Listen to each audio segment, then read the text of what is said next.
मोहनदास करमचंद गांधी ने Indian politics को lead किया है और वो एक एक्टिव लीडर के रूप में 1915 से लेकर 30 जनवरी 1948 की दोपहर तक रहे, जब नाथूराम विनायक गोडसे ने उनके जीवन का अंत करते हुए उनके सीने में 3 गोलियां दाग दी। इसके बाद नाथूराम गोडसे ने प्रशासन के सामने सरेंडर कर दिया। 8 नवंबर 1948 को दिल्ली के प्रसिद्ध लाल किले पर जब स्पेशल जज की कोर्ट में नाथूराम गोडसे से ये पूछा गया कि क्या वे अपने बचाव में कुछ कहना चाहते हैं, नाथूराम गोडसे ने एक डिटेल स्टेटमेंट के जरिए जज को अपना जवाब सुनाना चाहा। इस स्टेटमेंट के पब्लिकेशन पर बैन लगा हुआ है। Chief prosecutor C.K. दफ्तरे ने नाथूराम गोडसे को कोर्ट में स्टेटमेंट पढ़ने की इजाजत तो नहीं दी, लेकिन उन्होंने इसे अपने खिलाफ लगाए आरोपों के बचाव में सबमिट करने की इजाजत दे दी।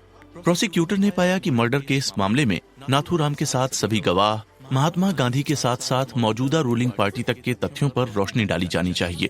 जनता इस मामले पर कोर्ट की ओर से शुरू से लेकर अंत तक सभी सच्चाई जानना चाहती थी। इसलिए जज श्री आत्मचरण ने वकील से कहा, मैं किस कारण जांच को रोकूं? मुझे कानूनन इसके लिए कोई वजह चाहिए, कोई ठोस कारण चाहिए ताकि मैं सारे चार्ज हटा सकूं। तो ऐसे में आपके पास कोई अथॉरिटी या कानूनी सबूत या ऐसा कोई कारण है जो आपके विरोध को सपोर्ट कर सके?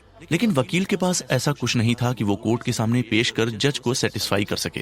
हिसार कोर्ट में नाथूराम गोडसे के स्टेटमेंट को पढ़ने के लिए दायर याचिका को खारिज कर दिया गया।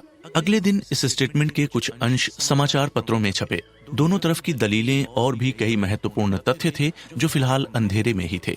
लोग ये जानना चाहते थे कि गांधी जी की हत्या करने वाले गोडसे पर कौन कौन से चार्ज लगे हैं। पंडित नेहरू प्रधानमंत्री थे। उनके कहे अनुसार हर राज्य में इस बयान के पब्लिकेशन पर रोक लगा दी गई, आंशिक और पूर्ण रूप से। इसके बाद सरकार ने नाथूराम गोडसे का पूरा बयान शिमला हाई कोर्ट में जून 1949 में दर्ज करवाया। नाथूराम गोडसे के कोर्ट में बयान के वक्त मीडिया कर्मी उस समय अपना पेन नोटबुक लेकर स्टेटमेंट नोट करने के लिए तैयार खड़े थे, उत्सुक थे सही रिपोर्ट जानने के लिए। नाथूराम गोडसे का बयान कोर्ट में दर्ज हुआ और अंग्रेजी में पब्लिश हुआ, क्योंकि कोर्ट की कार्यवाही भी इसी भाषा में हुई थी। दुनिया के हर कोने में लोग इस मामले की जानकारी को लेकर एक्साइटेड थे कि गांधी जी के हत्या वाले मामले का आखिर क्या होगा। लोग आश्चर्य में थे कि वो कैसा आदमी होगा जिसने महात्मा गांधी को मारा।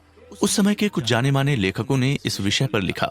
उन्होंने उस समय के हालात, जमीनी हकीकत, जजमेंट और उपलब्ध आंकड़ों पर खूब लिखा, क्योंकि शायद वो जानते थे कि वो इतिहास लिख रहे हैं और आज की जनता भी यही पढ़ना चाहती है।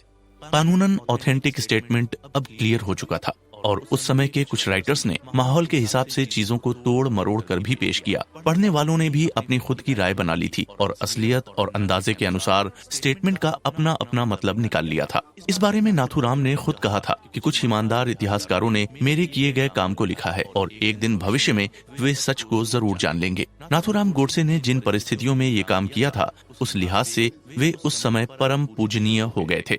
लेखक गोपाल गोडसे नाथूराम गोडसे के छोटे भाई हैं और महात्मा गांधी मर्डर केस में शामिल रहे थे। वे बेहद शर्मिंदा थे और अक्टूबर 1964 में जेल से रिहा हुए, लेकिन 1 महीने बाद एक अन्य मामले में फिर से गिरफ्तार किए गए और फिर 1 साल तक जेल में रहे। फाइनली 1965 में उन्हें रिहा कर दिया गया।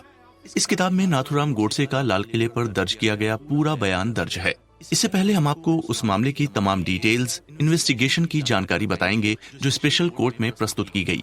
कैसे 15 नवंबर 1949 को नाथूराम और आप्टे के ऊपर चार्ज डिक्लेयर होने के बाद प्रोसीजर कंप्लीट हुआ।